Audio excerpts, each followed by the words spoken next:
Ibutangan ko ang sutang unang tubig kay para yaan diri magahi para ganada ang kanaan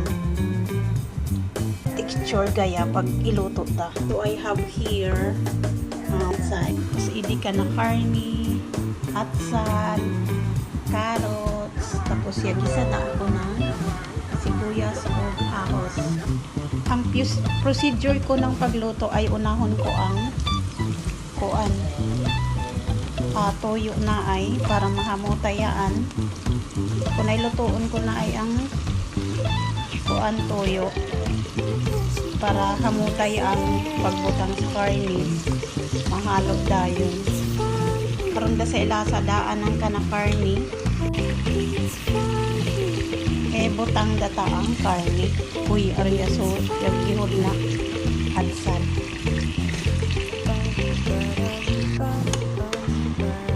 carrots gayara kay ipakot sa kuna iinit kay para ang carrots ay crunchy gihapon pagkanon.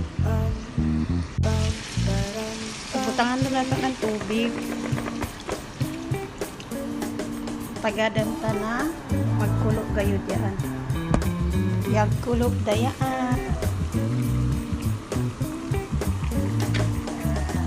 Butangan ko yaan ng sili para lamiay.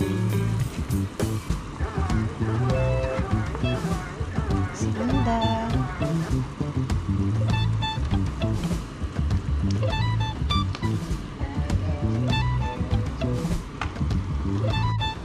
Butang na nato ng sutan ho.